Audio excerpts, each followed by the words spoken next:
अस्सलाम वालेकुम नाज़रीन, हाईटेक न्यूज के खबरनामे में आपका खैर मकदम है। मैं हूं नेहा खान। नजर डालते हैं आज की अहम खबरों पर। लखनऊ के प्रेस क्लब में Uttar Pradesh auto loader united welfare committee की तरफ से एक प्रेस कॉन्फ्रेंस का इनेकाद किया गया। कॉन्फ्रेंस में बहुत से अहम उमूर पर तबादला ख्याल किया गया और हुकूमत से अपील की गई कि मसाइल को जल्द अज जल्द हल किया जाए। प्रेस कॉन्फ्रेंस में रियासती सदर राजीव जायसवाल, मैनेजर रोहित खान और तंजीम के दीगर लोग मौजूद थे। कल्याण समिति अपने अध्यक्ष राजीव जायसवाल ने की। आज जो प्रेस वार्ता का मतलब है कि अभी 24 तारीख को हम लोग ने इको गार्डन में धरना दिया था। वो भी 6 परमिशन लेने के बाद 6ठी परमिशन हमको इको गार्डन मिली थी। अभी हमने 2 अगस्त की परमिशन मांगी महात्मा गांधी हजरतगंज पार्क के लिए, वहाँ भी नहीं दी गई। फिर 7 तारीख को हम लोग का एक आंदोलन चल रहा था, क्या नाम है, गाड़ी जमा और चाबी जमा था। उसमें भी हमने माननीय पुलिस कमिश्नर लखनऊ जी को ज्ञापन दिया कि हमें परमिशन दी जाए कि हम अपनी 150 गाड़ी आरटीओ ऑफिस लखनऊ में लाके जमा करें। उसकी भी परमिशन हमको नहीं दी गई। आज प्रेस वार्ता का मकसद ये है हमारा कि हमको गाड़ी आरटीओ ऑफिस में जमा करने के लिए परमिशन दे दी जाए।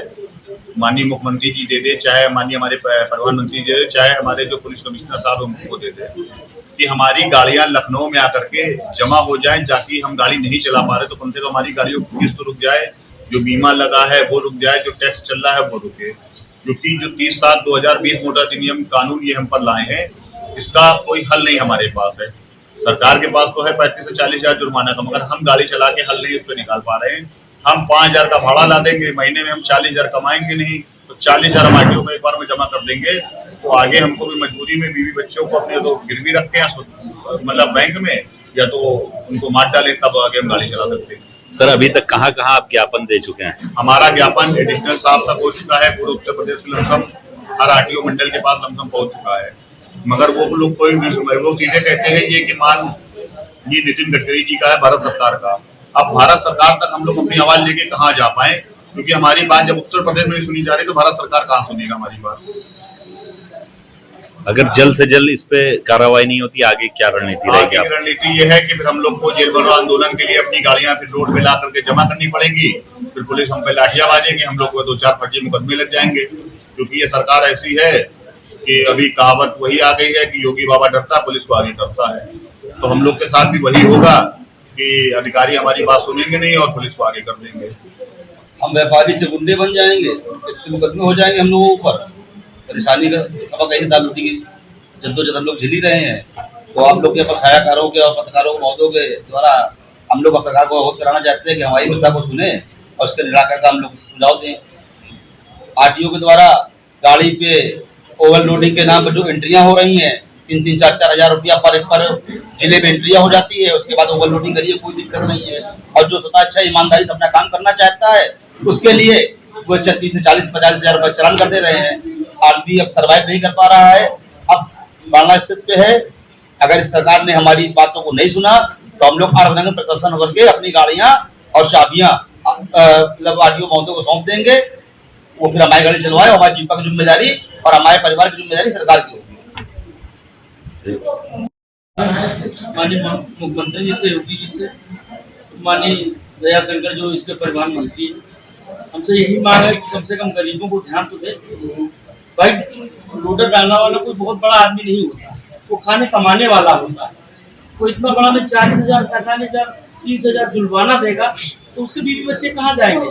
हमने अपने बच्चे की फीस के लिए पैसे रखे थे, ये समझ लीजिए आरटीओ ने मेरी गाड़ी फैजाबाद में बंद कर दी, 48,000 रुपये मुझसे जमा करवा दिया। ये समझिए मैंने फीस नहीं जमा किया, 6 महीना मेरा बेटा बैठा रहा। ये समझिए मैं इतना परेशान हो गया था कि मैं कुछ कह नहीं सकता। ये समझ लीजिए ये 2024 की बात है और कहते हैं योगी भ्रष्टाचार, आप पैसे दीजिए सब काम सब सही है। और जब से ये चालान कर रहे हैं आपका नंबर खींच लेंगे, आपको पता ही नहीं चल पाएगा। भाई उसके कागज तो देखिए, उस योग्य है कि नहीं। भाई कागज खत्म है, आप मेरा जुर्माना कर दीजिए, और कागज नहीं खत्म है तो आप तब भी आप चालान करते रहे। तो ये कोई तरीका नहीं हुआ, इसका हल निकालें और हम लोगों की बात को ध्यान दें कि 40-45 हज़ार जो पुराने थे वो उस कानून पे रहे, जैसे 3,000, 4,000 रुपये, 5,000 रुपये में निकाली छूट जाती है। उसी कारण हो जाए तो हम लोग सोच रहे हैं कि बहुत बहुत धन्यवाद देंगे योगी सरकार को।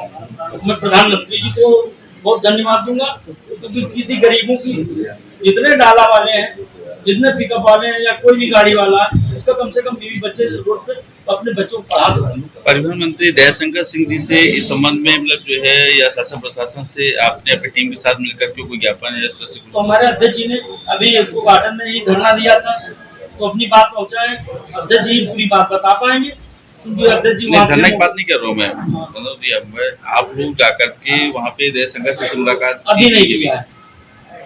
हम लोग अध्यक्ष जी के माध्यम से जाएंगे, बुलाया जाएगा तो हम लोग जरूर जाएंगे और अपनी बात को आप लोगों के जरिए से पहुंचाना चाह रहे हैं, कम से कम उनको तक पहुंचे, कम से कम हम लोगों का हल निकले, कम से कम